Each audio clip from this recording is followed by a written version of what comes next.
just kind of a little review of what we learned so far. We're doing HTML and CSS, and this repo is at my GitHub account, which is goes to 11 HTML CSS Bootcamp.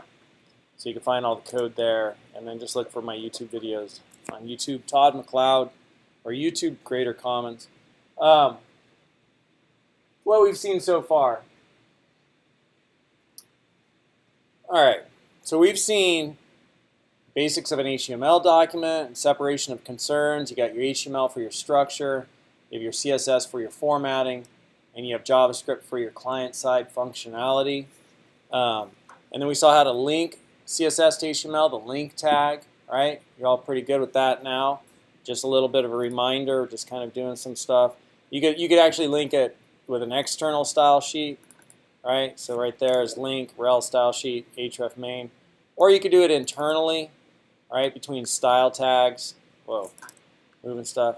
Or you could do it straight in line. And we haven't looked at any of those. So you could do style right in line right there like that. So that, it's not recommended. This isn't recommended. This is really the way it's recommended. Close all those. And then we did, multiple CSS. We talked about the CSS rule set. So you have your selector or selectors, and you have your declaration block. And your declaration block has properties and values. And so a large part of building web pages is learning about the properties and values that you use in CSS selectors. That's a big part of it. Dear Lord, why do they have the heater on here? Ugh, somebody want to open those back windows? You're feeling hot? I'm feeling hot. Can you hear that heater going? And so then we also looked at, so we learned about different properties and values, and we also learned about different tags. And so we've learned about some essential tags, and we learned how Emmet could help us write stuff more quickly. And then we've been looking at some attributes and values that come with tags. The tags have attributes, elements of attributes. So we looked at some attributes and values. We also learned about relative and absolute URLs, putting comments in, and border radius, right, for rounding things. And then we saw display. So we could have display. What are some of the settings? What are some of the values for the display property? Tell me. Huh? Block, inline, flex. Like these are some of the main ones for display. Cool. So we learned about the box model. We learned everything on the web is a box. And so some boxes are block, display block, and some boxes are inline. And so all those boxes stack up on your web page. And they stack up just in the order that you come across them in your HTML documents, generally speaking. And so block, it's like Tetris, right? Block level, things are display block like a div. They take up a whole line. But things that are inline will just be in line with text, like an anchor tag is inline, or an image is inline, right? Just right in line with text. And so then we learned about padding and margin. So you have content, and the content has padding, and then it has a border, and then there's margin. So content, padding, border, margin, right? And so then we learned about box sizing border box, which means that as you change padding and border, instead of your element growing out in width, it pushes inward, so there's less space internally for the content when you set box sizing border box. And so we looked at CSS resets, which zeroes out all of the formatting that automatically comes with browsers. And so we saw how you could do that and use those. And so there's some resets in there, the history of resets. And then we looked more closely at CSS selectors. So if I was to have div space p, what does that mean? Div space p. See if we have an example in here. I don't know. What's div space p do?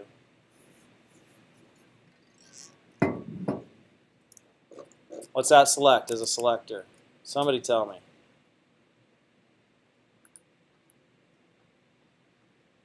It stylizes paragraphs that are children of divs.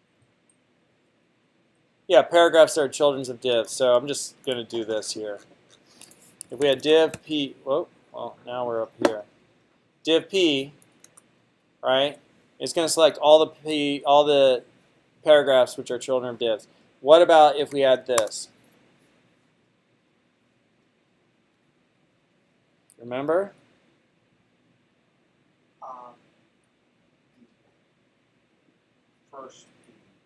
So there's that one, and then there's div tilde p, and then there's div plus p. So what's the difference between those three?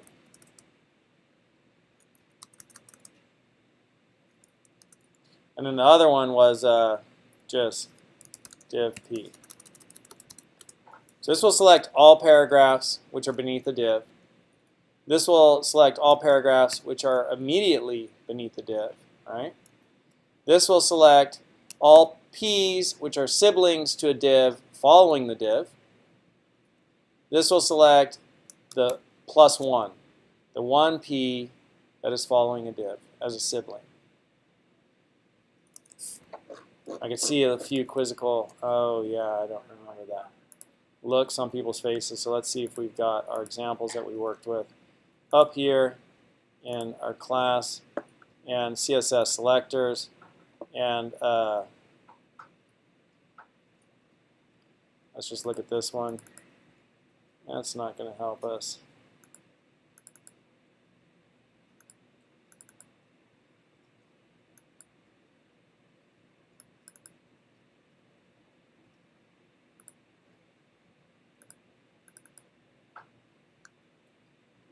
We had such nice examples of that. Maybe they're over here.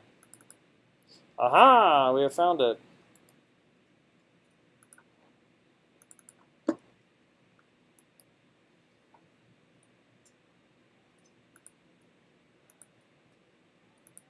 Okay. Div plus p. Which ones are going to be selected? What number?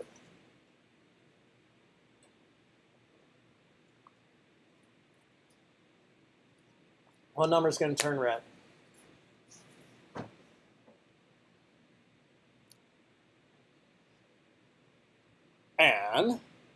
And which number is going to turn red? Div plus p, line 17 of the CSS. Which one? What's going to turn red over on the left? What number or numbers?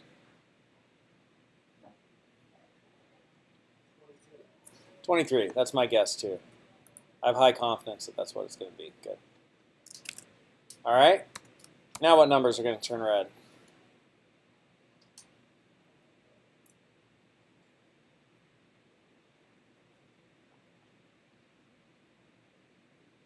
You know, this is really encouraging for me because it makes me feel like it isn't an age thing. Because you all are young. And you're like, oh, snap, what happened? I knew this 2 weeks ago. That makes me feel good. 13, 14, 15. Yeah, 13, 14, 15, 20, and 21.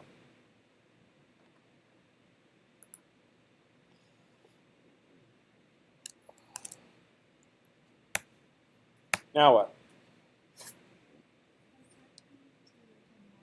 13 through 21.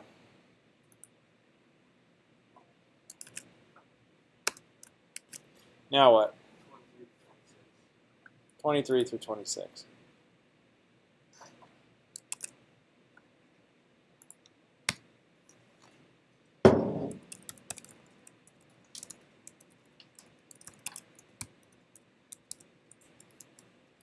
Uh-oh. Now what?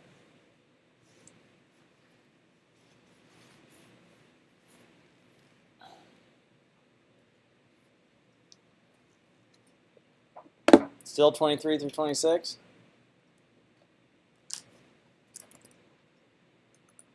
Now what? Will it still be 23? Nope. Only immediate. And this will still be 13, 14, 15, 20, and 21. And that would still be 13 through 21.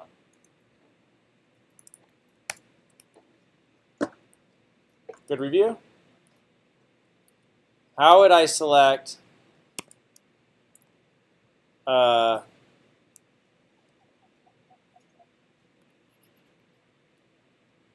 don't know, the first child stuff, nth child. All right, so let's just create a new one.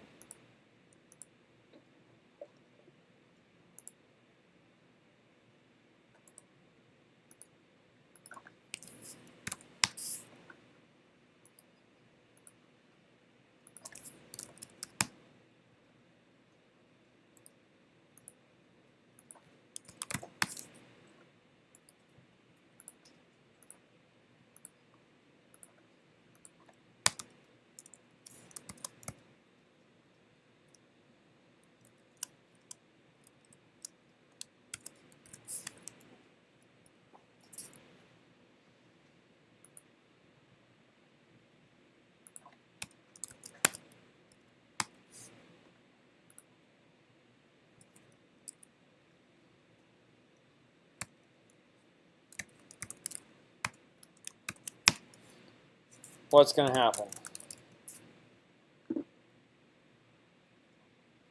Anybody want to guess?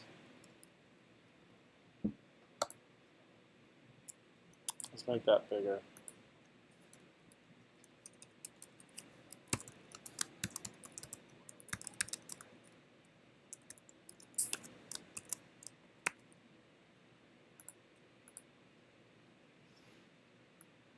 How could I select number 3?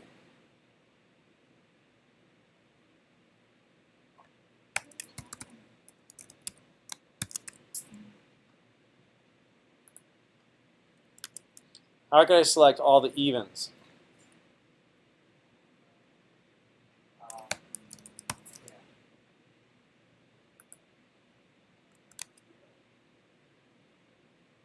Okay. How many people that has a good review? Cool.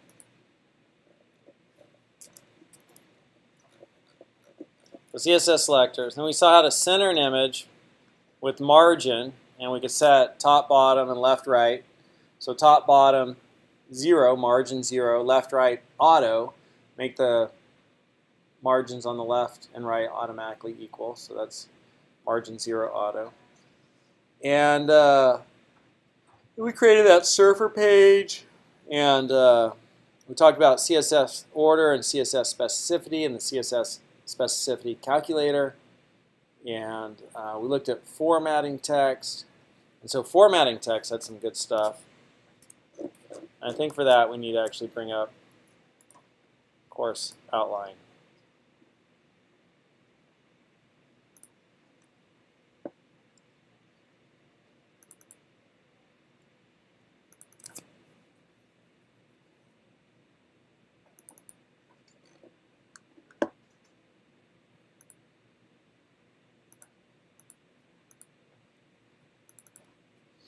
Video index, I like course outline better.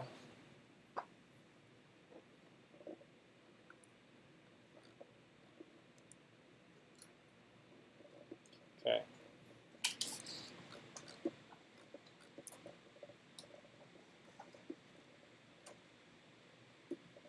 Cool. Int child,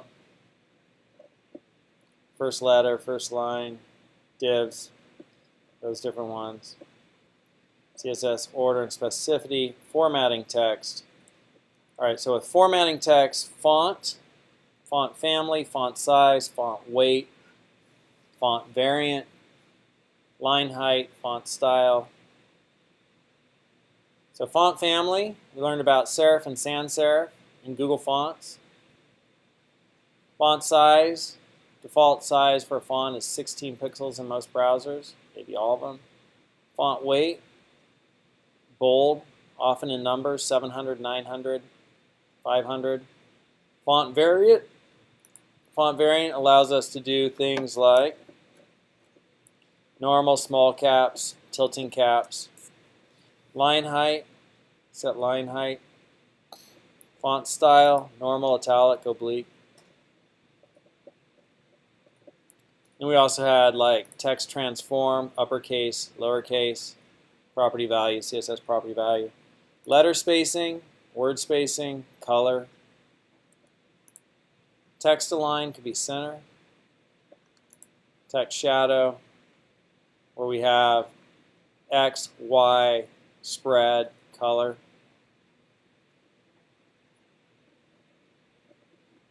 Text decoration lets us get rid of the underline on anchor tags. Text decoration, none.